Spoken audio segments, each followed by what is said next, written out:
Alors voilà, c'était le printemps et Transavia faisait des promos de fou, genre des billets à 30 €. Alors on a choisi des dates, on a choisi une destination et hop, direction Séville. C'était notre premier voyage tous les trois, bébé avait 8 mois seulement et on a pris des billets du mardi après-midi au vendredi après-midi du 13 au 15 juin 2018. J'ai pris, je pense, les derniers billets pas chers et à des horaires corrects, genre pas un départ à 6 h du mat, et on en a eu pour 194 € pour 2 adultes et un bébé. On dit que pour les bébés, voyager c'est gratuit, en fait non, ils payent les parents payent seulement les taxes ou quelque chose dans le genre, voilà, je sais plus exactement quoi, mais en gros, ça dépend des compagnies aériennes. Là, en tout cas, on en a eu pour 40 € aller-retour. Ce qui nous fait un aller-retour par adulte à moins de 80 € pour aller à Séville. Alors oui, non, alors à ce tarif-là, il n'y a pas de bagages en soute, bien sûr, mais 1, c'était l'été, 2, on est resté 3 jours, oui, même avec un bébé, ça passe, et on a une poussette yo-yo. Pour l'hébergement, on s'est un peu fait plaisir parce qu'on a choisi un Airbnb en plein centre, avec une piscine sur les toits et avec tout l'équipement nécessaire pour bébé, le lit parapluie, la baignoire, la table allongée, tout le bordel quoi. On en a eu pour 300 € le séjour, donc 100 € la nuit, mais tu peux trouver moins cher si t'as pas besoin d'un lit parapluie, d'une table allongée, etc. Et si t'as pas besoin d'une piscine. Franchement, qui a besoin d'une piscine sur les toits à Séville ? Nous avons découvert une ville sublime et merveilleuse, une ville paisible et douce, Séville, la capitale de l'Andalousie. Désolée, tu vas l'avoir dans la tête toute la journée.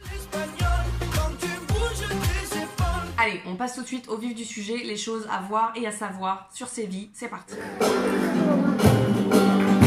La cathédrale, la magnifique et majestueuse cathédrale de Séville. 5000 m3, mon pote, soit 5 fois plus grande que Notre-Dame de Paris. Et je peux te dire que quand tu rentres là-dedans, ça fait tout drôle.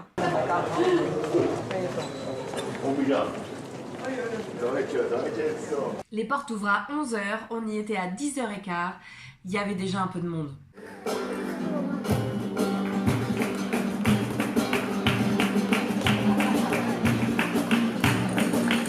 Les tarifs sont là et sachez que c'est gratuit pour les demandeurs d'emploi, même étrangers. On a pris un audio guide pour 2. Alors moi, les audio guides, je m'attends toujours à apprendre plein de choses. Je suis toujours pleine de bonne volonté. Mais en fait, ça me fait toujours le même effet. Dans la cathédrale, bien sûr, tu verras plein de tableaux, de sculptures, une tête tranchée un peu bizarre et le tombeau de Christophe Colomb. Je ne sais jamais si on dit Colomb ou Colombe. Le Real Alcazar. Alors ça, on pensait pas pouvoir le faire parce que tout le monde nous avait dit blabla, il faut faire la queue très très longtemps, blabla, il faut acheter des tickets coupe-fil sur internet, absolument, parce que sinon c'est impossible de rentrer. Bref, on a testé pour voir le vendredi juste avant de partir, on avait 2 heures à tuer, on l'a tenté. On a attendu 45 minutes et on a réussi à rentrer, comme quoi. Faut jamais dire jamais, surtout.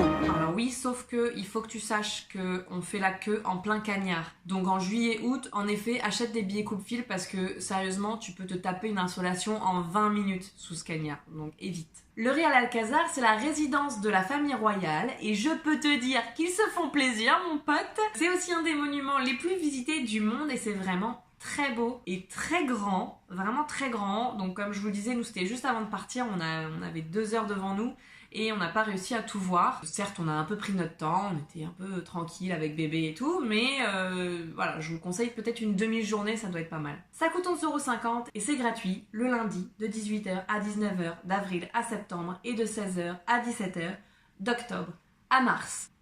Ok ? La Casa des Pilatos. La Casa des Pilatos, c'est un palais sévillan avec des petits jardins très très cute. C'est pas très grand par contre et on a encore pris l'audio guide et ça m'a encore fait cet effet-là.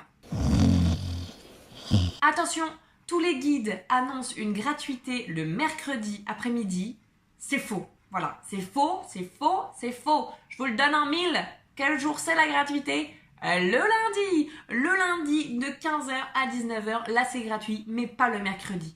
On était de très nombreux Français à faire la queue, comme ça, à attendre d'acheter notre billet, enfin du coup d'avoir un billet gratuit. On nous a dit, ah non, pas du tout. Non, oui, non, Donc on a quand même été visiter, on a payé parce qu'on, voilà, tous on était là, on s'est dit bon bah, quitte à y être, autant le faire, hein, tant pis, on va payer. Donc faites attention, c'est le lundi.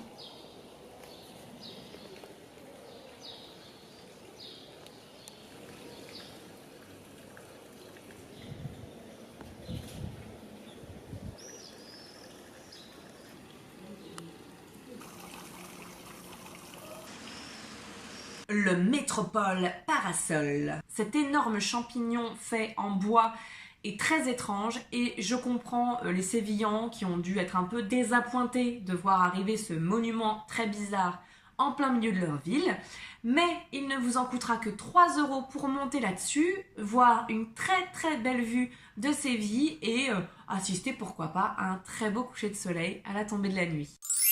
Attention, dans les 3 € que te coûte le billet, il est écrit qu'une boisson est offerte. Alors oui, là, t'es refait parce que tu te dis qu'une petite copa de sangria des familles avec cette vue, bah ça va pas être mal.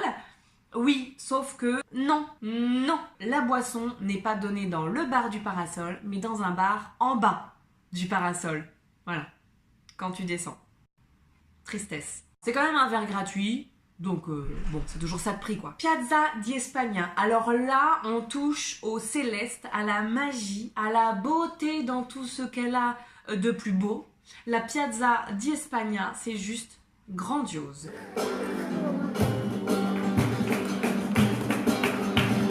Et en plus, je te le donne en 1000, c'est gratuit. Attention, c'est très beau. En plus, nous, ce jour-là, il y avait un groupe de flamenco qui dansait là. Et c'était génial. Et puis, j'ai donné à manger à bébé. Et puis, bah, je suis rentrée à la maison. Et bah, j'avais plus de portefeuille. Oui, alors on était un peu détendu du slip à Séville. On avait oublié que potentiellement, il pouvait y avoir des pickpockets. Surtout à la Piazza di España, où c'est quand même un peu blindé de touristes. Hein. Parque Maria Luisa. Encore une fois, sublime. Ce jardin est tellement beau qu'il a servi au tournage de Game of Thrones. Ouais, mon pote, c'est magnifique. À chaque recoin comme ça, t'es là genre waouh, mais attends, c'est beau. Et en plus, je vous le donne en 1000, c'est gratuit aussi. Bon voilà, Séville c'est une ville vraiment magnifique et il y a plein de choses à voir. Vous l'aurez peut-être compris, si vous pouvez mettre un lundi dans votre week-end, ça peut être pas mal parce que le lundi il y a quand même beaucoup de monuments qui sont gratuits, donc profitez-en. Alors on avait vraiment très envie de voir un spectacle de flamenco, mais à 2 conditions, que ce soit gratuit et surtout qu'on puisse emmener notre bébé. 2 gros challenges. Il y a un seul endroit qui convenait pour ça et qui se trouvait comme par hasard juste à côté de notre Airbnb, ça s'appelle la Carbonieria. Je l'écris là, c'est plus simple. C'est ouvert de 19h à 22h, c'est gratuit, tu y vas quand tu veux, tu peux manger et boire sur place et surtout assister à un très joli spectacle. On a adoré, bébé a adoré, les Japonais ont adoré notre bébé. Bon bah voilà. Par contre, t'as pas le droit de filmer, mais ça je savais pas.